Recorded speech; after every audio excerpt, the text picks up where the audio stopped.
847 hours, Tehran, Azadi Square. The morning sun bleaches white stone as thousands gather beneath the Azadi Tower's sweeping arches, their chants rhythmic, practiced, controlled. Then a 12-foot effigy ignites, and the square erupts into something far more complex than routine protest. The structure burns with theatrical precision. Witnesses report the figure draped in crimson fabric, chest emblazoned with a six-pointed star, forehead bearing a single word in Farsi and English, Baal. Within 90 seconds, smartphone footage saturates encrypted channels, Telegram, Twitter, WhatsApp networks spanning 17 time zones. The algorithmic cascade begins immediately.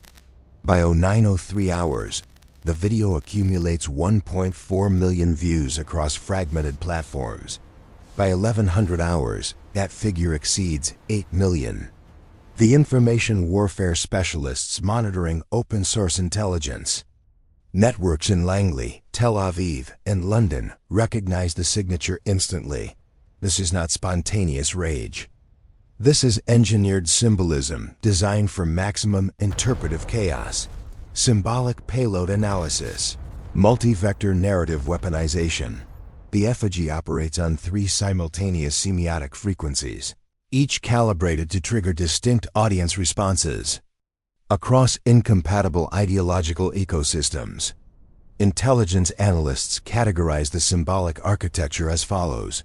Layer 1, the Baal designation, ancient Canaanite deity, biblical antagonist, modern conspiratorial shorthand for elite pedophile networks, Epstein-adjacent corruption, satanic ritual abuse narratives permeating Canaan-adjacent communities.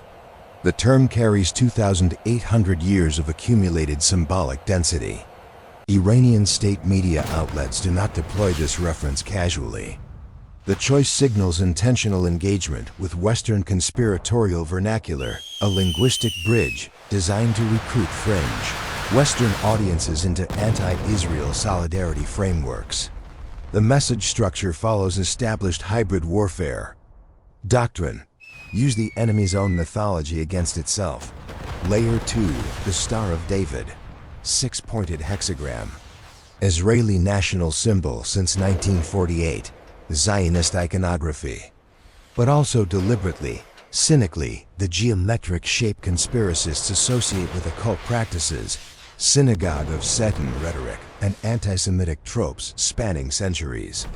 The placement on the effigy's chest creates plausible deniability. Iranian officials claim the target is Zionism, not Judaism. Western observers note the blurred line becomes functionally irrelevant when the symbol burning is the Magan David itself. The ambiguity is the weapon. Layer 3, the chant. Marg bar Ezrael, death to Israel. The phrase echoes across the square in waves, amplified by megaphones positioned at cardinal points. Linguists note the absence of qualifiers. Not death to Israeli policy, not end the occupation. The formulation is absolute, eliminationist, designed for maximum shock value in Western media. Cycles while maintaining revolutionary legitimacy within Iranian domestic discourse. State television broadcasts the chant unedited. International outlets loop the footage with ominous background scoring. Both actions serve escalation. At 0917 hours. The first counter-narratives mobilized. Pro-Israel social media operations, both organic and state-adjacent, begin disseminating contextual framing. The narrative architecture emphasizes 3 pillars. This is state-sanctioned anti-Semitism. This validates existential threat assessments, justifying Israeli military posture. This exposes the moral bankruptcy of any pro-Palestinian movement allying with Tehran. Within 12 minutes, verified accounts with audiences exceeding 5 million followers deploy the footage with captions linking the imagery to Holocaust rhetoric, pogrom history, and contemporary security threats. The engagement metrics are catastrophic, 340,000 shares in the first hour. The algorithm interprets controversy as engagement, controversy as value. The content proliferates. In 0934 hours, the conspiratorial ecosystem activates. Canon-adjacent forums, Telegram channels trafficking in Great Awakening mythology, and alternative media platforms interpret the Baal effigy as validation. The logic structure operates as follows. If Iranian protesters recognize Baal as the symbol of elite satanic corruption, then the conspiracy theories about global pedophile networks are confirmed. If Israel is symbolically linked to Baal, then Zionism itself becomes implicated in the occult elite structure. The reasoning is circular, self-referential, and utterly immune to factual correction. Within 40 minutes, video compilations appear. The Tehran footage interspersed with Epstein Island drone footage, archived photographs of Bohemian Grove ceremonies, and AI-generated narration suggesting the protesters possess knowledge Western media suppresses. The videos accumulate 600,000 views before platform moderation systems flag them. By then, mirror copies exist on 14 alternative hosting services. At 10-12 hours, academic and journalistic analysis begins emerging. Scholars specializing in Iranian political theater note the effigy's construction quality professional, not improvised. The symbolism's sophistication suggests state coordination, not grassroots anger.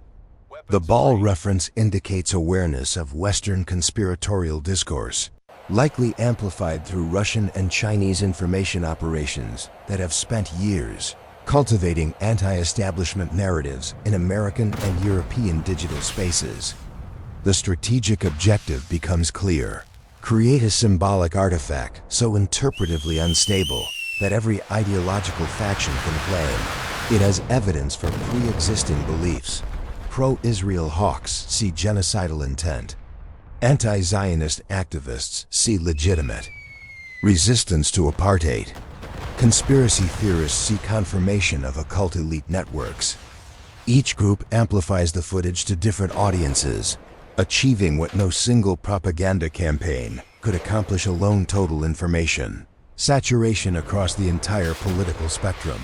The geopolitical combustion sequence, strategic implications. Cascade. By 1200 hours, government responses begin coordinating.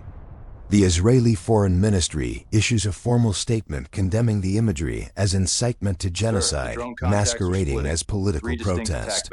The language is precise, legalistic, designed for international criminal court proceedings and congressional testimony. 18 minutes later, the U.S. State Department releases a measured condemnation citing deeply troubling anti-Semitic imagery, while conspicuously avoiding direct mention of Iran by name. A calculated hedge reflecting ongoing backdoor negotiations over nuclear enrichment timelines. The European Union's response arrives 4 hours later, sufficiently delayed to signal diplomatic caution, sufficiently condemnatory to appease domestic Jewish communities. All forms of hatred targeting religious symbols must be rejected. Iran's Foreign Ministry response arrives at 16:45 hours Tehran time. The statement is a masterclass in plausible deniability. The protest is characterized as the Iranian people's legitimate expression of solidarity with the oppressed Palestinian nation. The Baal symbolism is not addressed. The Star of David's presence is dismissed as Zionist propaganda, misrepresenting anti-colonial resistance as religious hatred. The formulation accomplishes two objectives simultaneously. It provides domestic audiences with revolutionary legitimacy while offering international observers just enough ambiguity to fracture unified condemnation. Germany's response differs from France's. France's differs from Britain's. The coalition fractures. At 18:30 hours, the incident escalates beyond symbolic warfare. Reports emerge from Jerusalem of a stabbing attack near Damascus Gate. The assailant, apprehended alive, is found with smartphone footage of the Tehran effigy in his recent viewing history. Israeli security services immediately classify the incident as terror attack inspired by incitement. Palestinian authorities counter that the attacker has a documented history of mental illness and that causality cannot be established. The evidentiary ambiguity is irrelevant. The narrative link is made. The Terran effigy is now connected to bloodshed. The symbology has become kinetic. Within 3 hours, the Israeli Defense Forces conduct airstrikes on targets in Syria, identified as Iranian Revolutionary Guard Corps' logistics hubs. The operation, codenamed Righteous Fury, in leaked communications, destroys 7 structures and kills an estimated 19 personnel. The IDF spokesperson's unit releases a statement emphasizing the strike's target: Iran's entrenchment in Syria and its ongoing efforts to arm terror proxies. The Terran effigy is not mentioned in official communications. It does not need to be. Every news outlet covering the strikes includes the footage. The visual and the violent are now permanently fused in the global information stream. Doctrinal analysis. The weaponization of symbolic ambiguity. What unfolds in the 72 hours following the effigy burning represents a textbook case of fourth-generation warfare's informational dimension.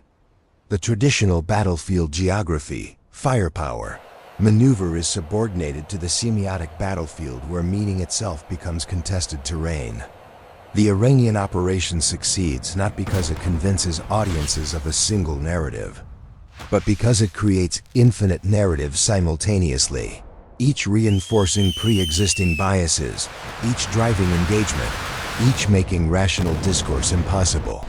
The ball symbolism functions as what information warfare theorists term a semantic IED, as symbolic payload designed to detonate across multiple interpretive frameworks simultaneously. For evangelical Christians steeped in biblical literalism, Baal represents demonic opposition to Judeo-Christian civilization. For conspiracy theorists, Baal represents elite trafficking networks and occult power structures. For secular leftists, the term is meaningless except as religious extremism. For Israeli security analysts, the term is irrelevant. The Star of David's presence is the only data point that matters. Each group processes identical imagery through incompatible cognitive frameworks, arriving at mutually exclusive conclusions, yet all amplify the content. The operation achieves total information spectrum dominance without requiring a single, coherent message. The tactical lessons are immediate. State actors no longer require message discipline. They require message chaos. The objective is not persuasion, but polarization. Not clarity, but confusion.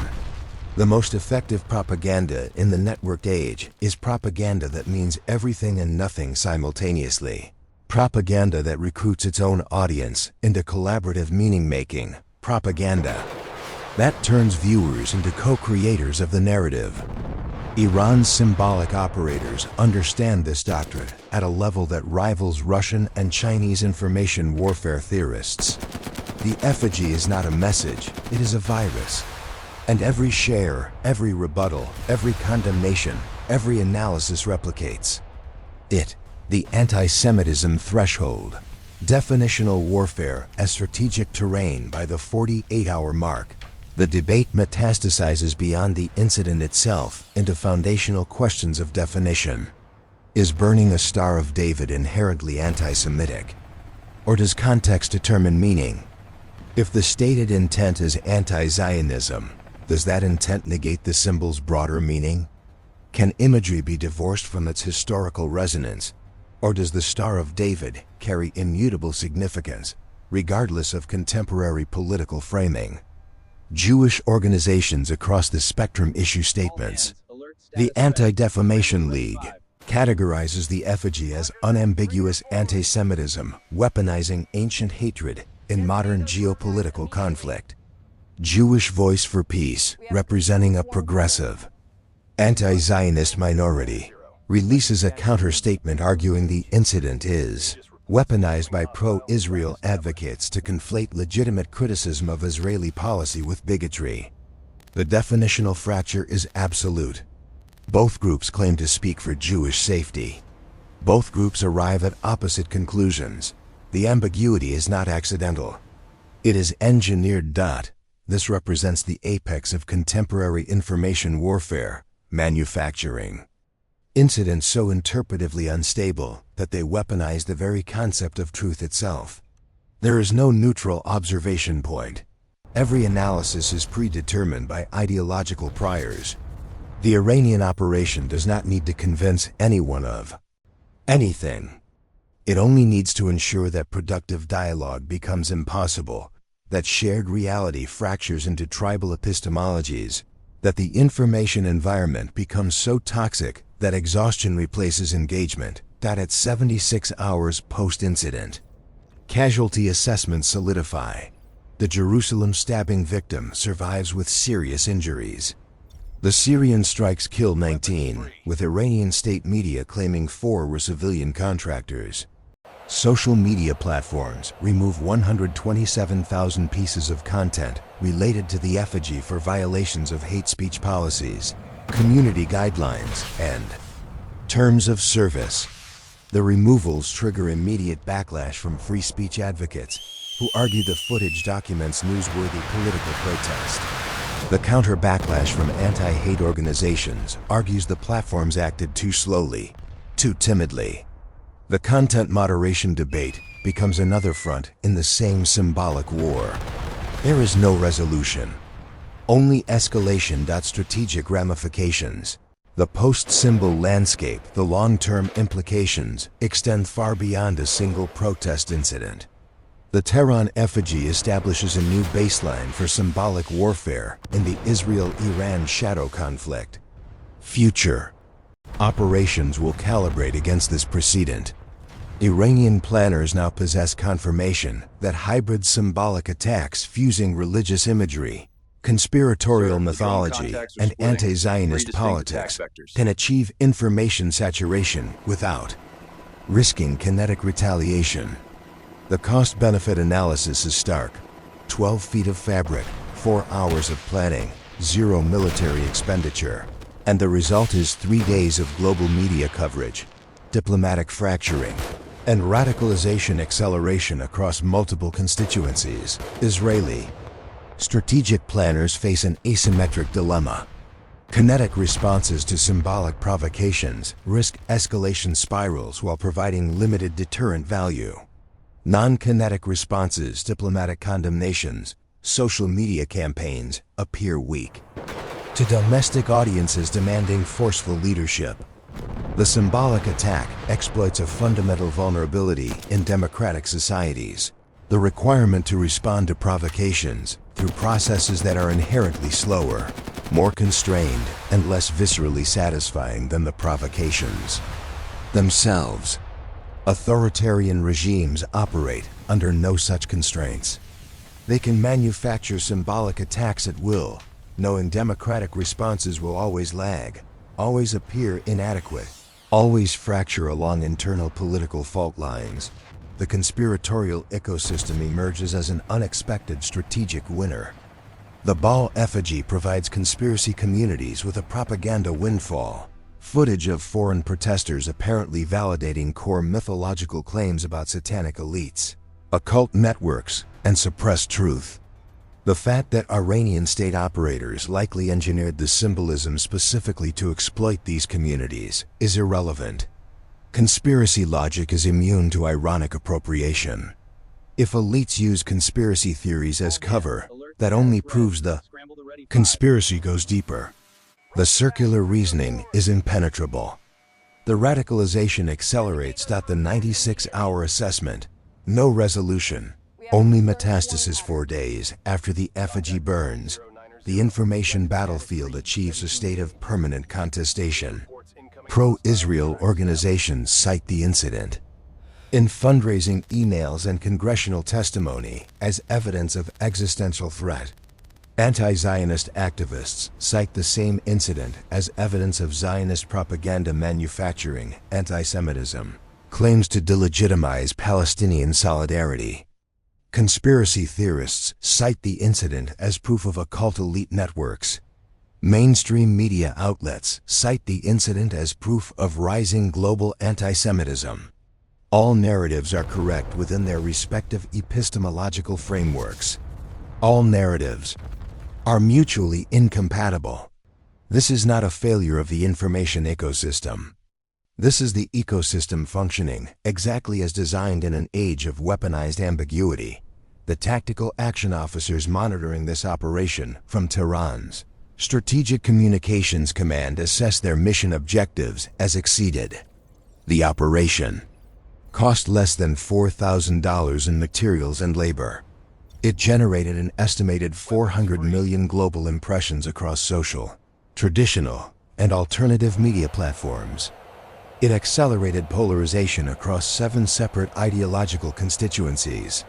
It forced adversary governments into reactive postures. It required 0 kinetic assets. The return on investment is incalculable. Closing analysis. The symbolic becomes strategic. The burning effigy in Azadi Square represents more than protest theater. It represents the maturation of information warfare into something approaching strategic parity with kinetic operations. The age of symbolic warfare is not emerging, it has arrived. State actors now possess the capability to manufacture interpretive chaos at scale, to weaponize meaning itself, to turn their adversaries' own information ecosystems into engines of self-destruction. The most dangerous missile is the one that convinces you to fire at your own allies. The effigy burned for 17 minutes in Tehran. Its informational afterlife is permanent. The flames are extinguished. The fire spreads still. And in operation centers across 3 continents, analysts watch the metrics climb, the engagement spike, the fracture deepen, and understand that the next symbolic strike is already in planning. Already calibrated to exploit the wounds this one opened. Already designed to ensure that shared reality becomes impossible and tribal epistemology becomes inevitable. The square is empty now. The effigy is ash. But the symbol lives on not as truth, but as weapon. And the war for meaning continues, unresolved, unending, and utterly without front lines to defend.